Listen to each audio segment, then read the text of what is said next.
Bom dia a todos. Obrigado à Fundação FHC pelo convite.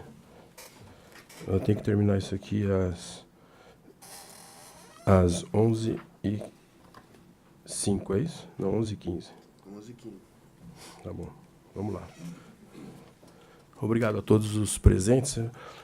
Eu vou fazer uma apresentação acelerada, muitas concordâncias com o que o Jorge falou, talvez um pouco mais moderado em relação à curva sigmoide e à competitividade relativa e absoluta. Eu acho que a grande transformação industrial que passa o mundo tem como indústria 4.0 um dos componentes.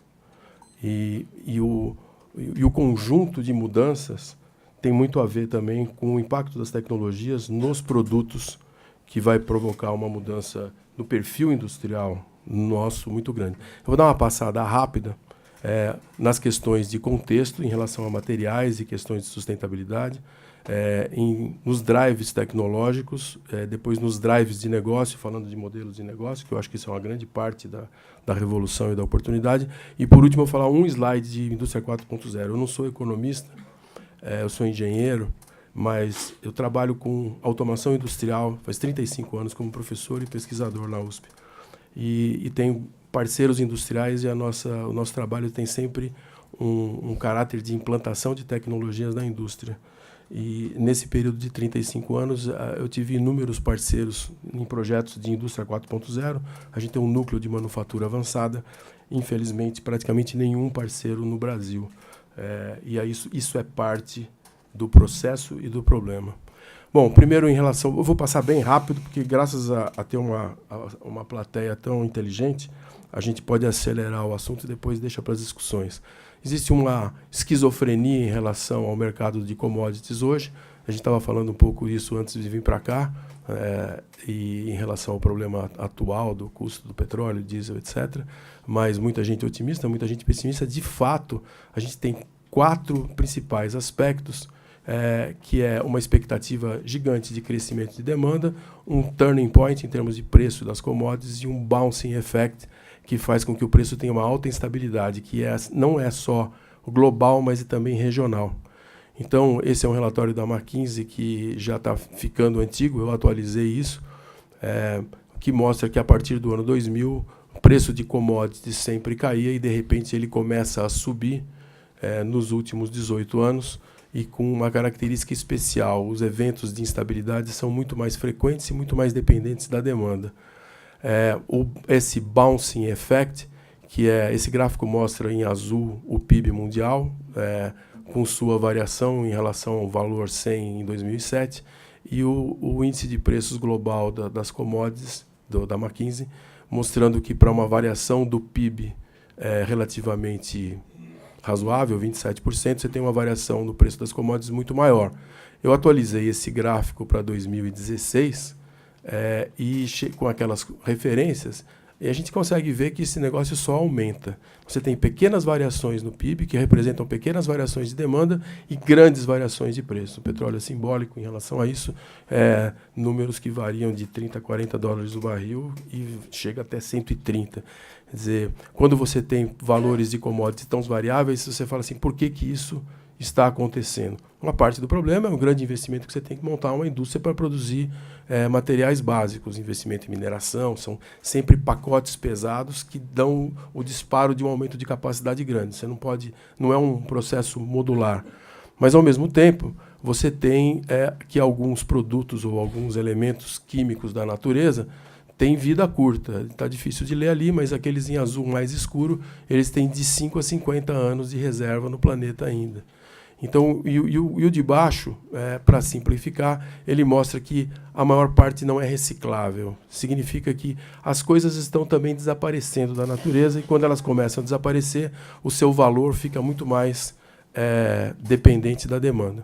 O fato que essa grande oscilação no valor das commodities, ela ocorre de maneira dispersa no mundo, e isso é uma figura também muito conhecida de todos, que mostra o preço do gás natural em três regiões do mundo, no Japão, na Europa e nos Estados Unidos, e com eventos do terremoto de Fukushima, com o evento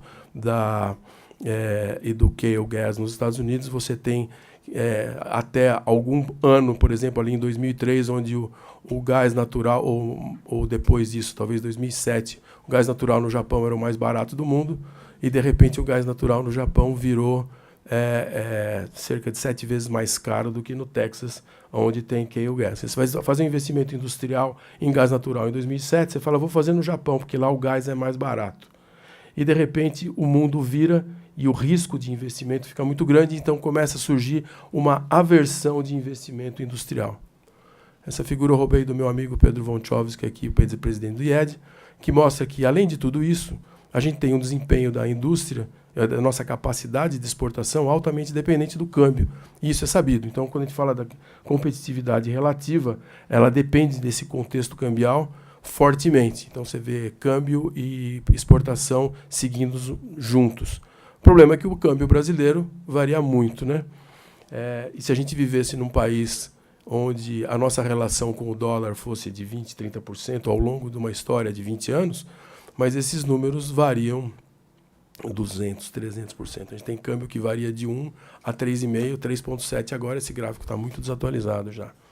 Então, de fato, o que acontece é que a gente tem o custo dos materiais altamente oscilante, dos materiais básicos para a indústria, esse custo, o preço desses materiais crescendo ao longo do tempo, os produtos altamente competitivos e a economia de mercado trazendo isso para baixo, com as indústrias na China, que, aliás, Jorge, não são 4.0, as indústrias da China, que estão matando as outras, elas não têm esse pacote e elas conseguem ser competitivas, né? Quer dizer, isso meio que já iniciando uma discussão sobre esse assunto, e chega nesse momento onde as coisas se cruzam e começam a se cruzar, e a gente tem já no Brasil situações onde a matéria-prima é mais cara do que o produto acabado importado da China. Tem vários exemplos disso. Você vai comprar o material básico, o aço, ou o latão, ou o bronze, em conexões, por exemplo. Se você comprar conexão chinesa, você pode comprar a conexão porque é mais barato do que bronze puro aqui no Brasil para fazer conexão.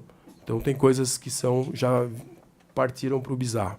E a proteção de preços em materiais básicos acaba gerando um aumento de valor e um sufocamento na cadeia de valor de manufatura. Então, a indústria de manufatura é hoje muito dependente do preço dos materiais básicos. Seguindo para um componente mais de sustentabilidade, 2 slides só, esse é o motivador típico, né? O planeta tem 12 bilhões de hectares biologicamente ativos e uma população que passa de 7 bilhões de pessoas, portanto, cada um tem 1,7 hectare para produzir tudo que é renovável.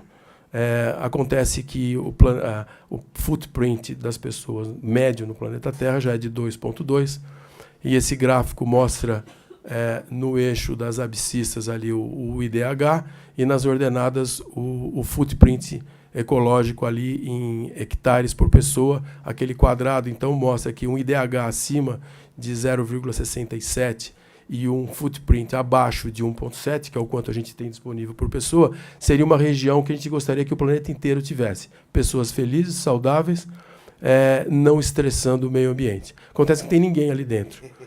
E todo mundo que vive bem está estressando o meio ambiente, e todo mundo que não estressa o meio ambiente está vivendo mal. E aquela turma da esquerda quer ir para a direita. E não vai ter espaço para todo mundo. Tá? Então, registrando isso.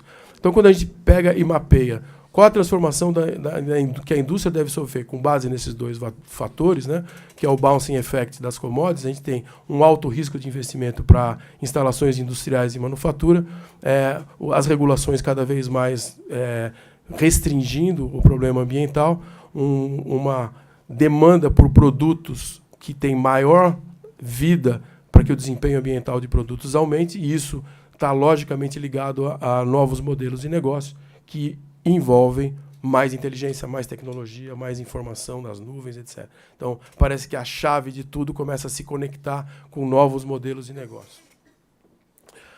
Um segundo fator que tem a ver com o movimento tecnológico é a eletrificação veicular.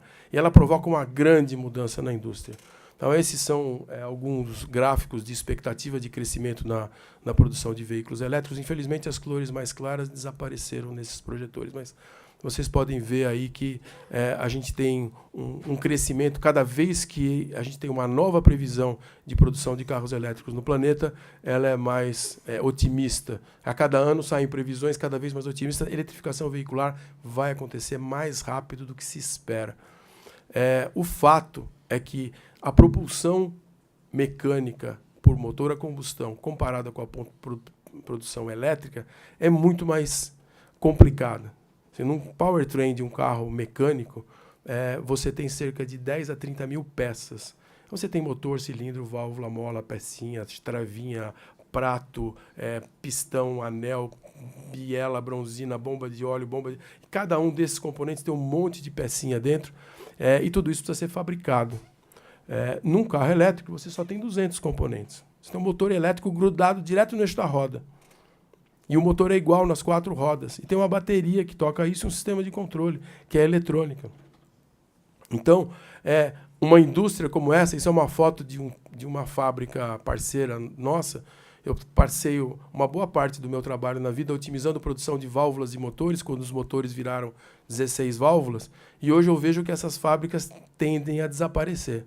Você vê que para fazer uma válvula de motor, que é aquela pecinha escrita em vermelho na tabela ali, deixa eu ver se eu consigo. Não consigo apontar.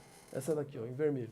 É uma pecinha, tá? Para fazer essa pecinha, você tem uma linha de produção, que tem na foto ali, só a parte de acabamento. Tem mais 4 vezes isso de pré-processo.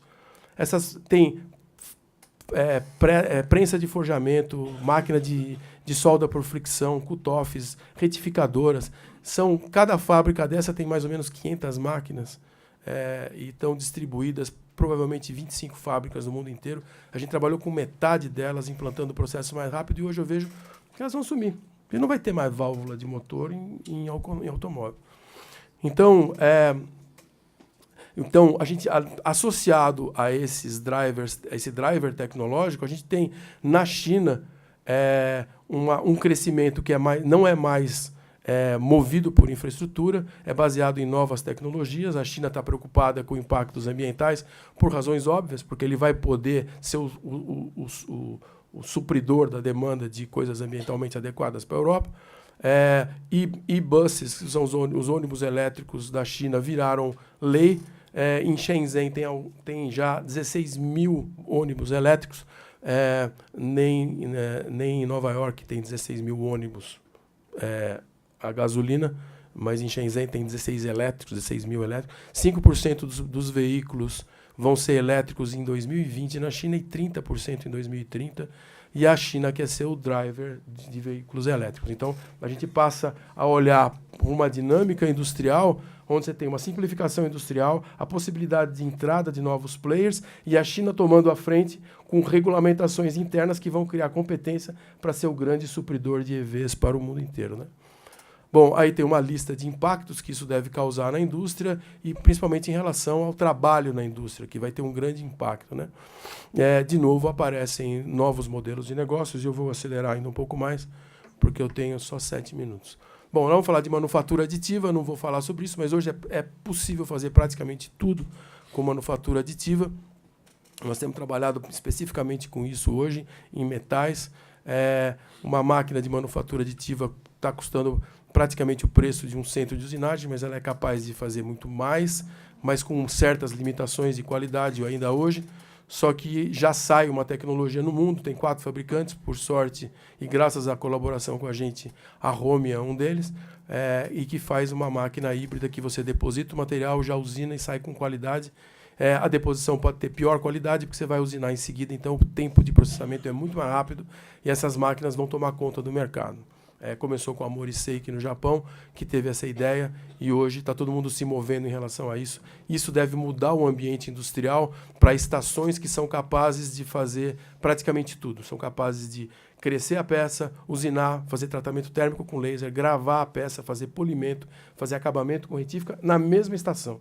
Então você tem uma capacidade de fazer qualquer produto virtualmente numa estação de trabalho e a configuração da fábrica fica muito diferente e com muito menos necessidade de mão de obra e de skills e muito mais de competência, né? Estruturas leves são tecnologias que estão entrando pesado no mercado em várias áreas, automotiva, energia elétrica e aeroespacial. Isso aí é uma linha de fabricação, uma estação de fabricação do Airbus 380, com manufatura aditiva, novos materiais compósitos, que é a base de fibra de carbono. Carbono é o que mais tem na natureza, portanto, ele não tem bouncing effect e não vai se exaurir tão cedo. Nós somos feitos de carbono. E esse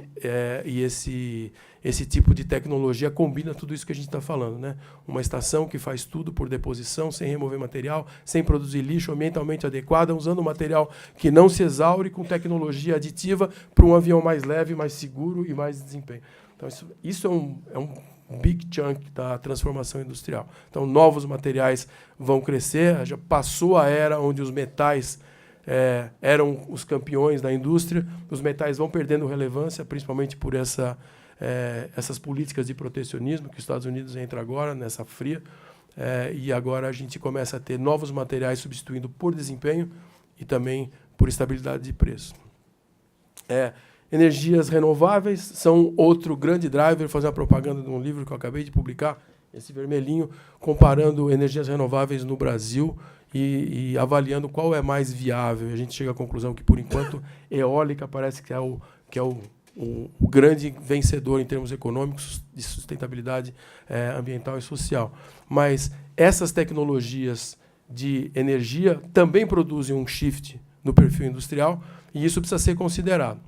Tá? Quando a gente fala de produção de turbina eólica, a gente fala de componentes com 4, 5, 6 metros de diâmetro, e aí não tem automação. E não dá para ter automação. E a indústria 4.0 não tem nada a ver com isso. Tá bom? Só não vou falar que quem não entendeu isso não entendeu nada, porque está muito mais complicado do que isso para entender, né, Jorge?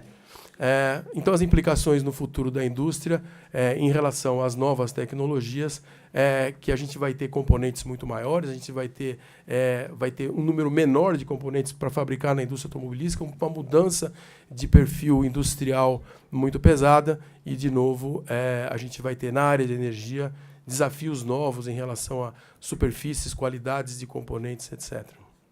Internet das coisas, e aí eu estou um pouco atrasado, vou atrasar uns 3 minutos. Não tem problema. Aliás, você, em relação a empregos ali, você passou... Eu me distraí ou você comentou os impactos sobre... O que acontece é que eu estou comentando aí o que essas tecnologias produzem em mudança na indústria. E o que acontece é que cada vez você precisa de mais competência em engenharia, em novos materiais, e menos skills com os novos equipamentos que nascem. Então, habilidade técnica e força bruta deixa de ter valor no mercado de trabalho e competência tecnológica e engenharia crescem muito. E nós temos uma dificuldade enorme em seguir isso no Brasil, vou comentar no final. Internet das coisas, desde 2007 a gente tem mais dispositivos conectados do que pessoas no planeta. A expectativa é que em 2020, que é depois da manhã, a gente tenha 50 bilhões de dispositivos conectados. Eu tenho um parceiro industrial, eu estou desenvolvendo um rebolo, que é uma ferramenta de fabricação de abrasivo, um rebolo, aquele que afia a faca. A gente está fazendo um rebolo Wi-Fi para eles venderem, o maior fabricante de rebolos do mundo. Então, você vê que hoje tudo é conectado. Você fazer um dispositivo Wi-Fi, tem um componente chamado ESP, que custa $7. Ele tem processador, interface, conversor AD e conexão Wi-Fi por $7. Você gruda aquilo no seu produto, o seu produto virou Wi-Fi. Então, isso vai ser uma grande revolução. Mais do que isso, essa maquininha que viciou a gente, ela tem a capacidade de monitorar o ser humano.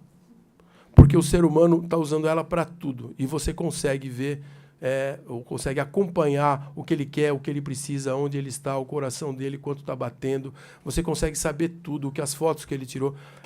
Você consegue saber para onde ele quer ir. Então, essa maquininha, toda vez que a gente fala de novos modelos de negócio, a gente fala de sensores, tecnologia, processamento em cloud, comoditização da internet, mas mais do que isso, você monitorar o cliente, monitorar o consumidor, é o grande desafio. E o celular possibilitou isso. E a percepção que o mercado tem sobre isso ainda é muito pequena. Por isso que tem muita gente desenvolvendo novos modelos de negócio com uma proposição de valor que é muito mais adequada do que as tradicionais, né? Aquela história de relógio Rolex, caneta Montblanc e carro BMW é coisa de uma geração do passado, talvez a nossa aqui nessa sala, mas a geração nova não quer mais saber de carro, ela quer saber de mobilidade, ela quer fazer as coisas acontecerem e não quer mais valores. Então, as proposições de valor nos modelos de negócio devem sofrer uma grande transformação. E aí você tem uma competitividade relativa se você tratar desse assunto adequadamente. É lógico que para você compor uma nova proposição de valor, você tem que pensar no mapa da jornada do consumidor, nos stakeholders, num mapa de empatia, se todo mundo vai estar adequado com aquilo. Por exemplo, as pessoas têm raiva de taxista, então elas vão para o Uber, ou as contradições envolvidas no novo modelo de negócio. Desenhar isso é um processo muito mais para hackathon do que para pesquisa científica em universidade. As universidades estão por fora disso, elas não sabem fazer isso, e empresas como a Uber não tem nada a ver com pesquisa, ciência, tecnologia, inovação e universidade. Então, um bando de garotos que ficam bebendo a noite inteira e tendo ideias. Conheço bem, porque meu filho foi um dos garotos que trabalhou nessa Uber, a Denise lembra disso, eu ficava preocupado, que ele estava lá nos Estados Unidos, eram 6 garotos quando ele começou nessa empresa, e eu achava que esses moleques estavam tudo loucos, e eles, de repente, passaram a valer 60 bilhões de dólares e ficaram mais valiosos do que qualquer indústria, que nenhuma indústria conseguiu crescer desse tanto. O fato é que a Uber só deu certo porque eles extraíram tudo o que era possível dessa maquininha. Para o taxista, onde ele está, do taxista, como é que está o trânsito na cidade, tem um mapa de trânsito deles, do usuário, como é que está a demanda, do mapa dos taxistas, como é que está a oferta, esses heat maps que eles faziam para São Francisco, que foi o primeiro lugar que a Uber criou, criavam essa lista de features que eu coloquei ali, em um diferencial gigante que só um grupo de garotos inteligentes, dedicados, que viviam o dia a dia do trânsito na cidade, que conseguiam fazer. Então, eu vou passar correndo em cima disso, mas os impactos dessas novas tecnologias, modelos de negócio, internet das coisas, no futuro da indústria, nos levam a produtos muito mais voltados à ligação do serviço com o produto e uma indústria que começa a se preocupar a não mais vender produto, mas acoplar o produto, o serviço associado e aprender com essa turma que dá para criar muito mais valor se você acoplar produto ao serviço, né?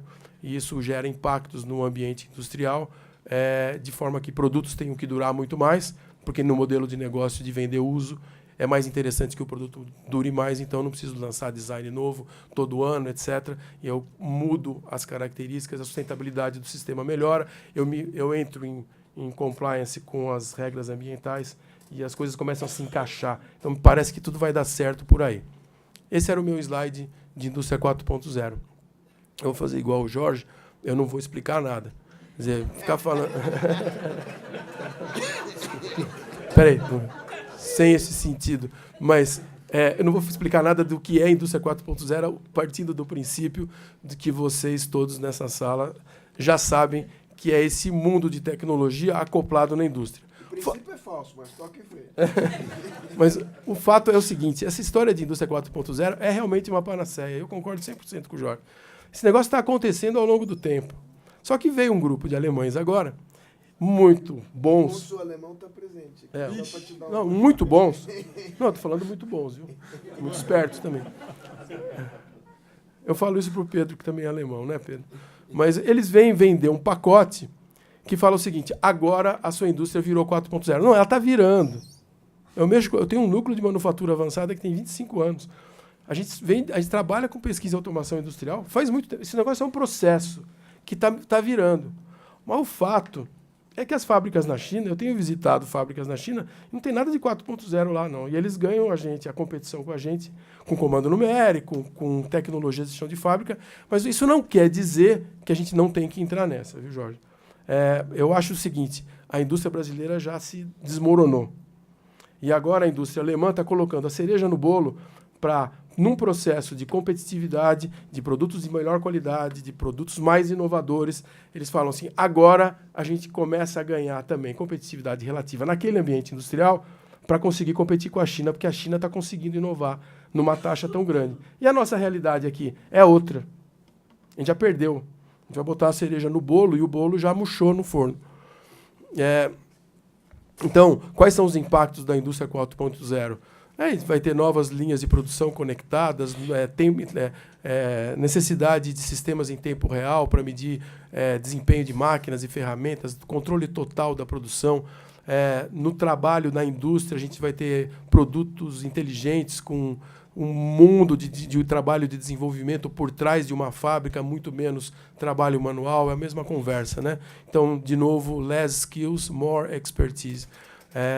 E isso habilita new business models. Quer dizer, o sistema, ou o modelo alemão automobilístico de indústria 4.0 é o seguinte: você quer comprar a sua BMW, da cor que você quiser, e do modelo, e do tipo de motor, e do estofamento que você quiser, a gente faz uma atrás da outra, com mass customization, desempenho de massa, mas com produto customizado, e você compra o produto que você quiser. Mas, em São Francisco, a nova geração não quer mais comprar BMW. Eles querem andar de Uber. E aí?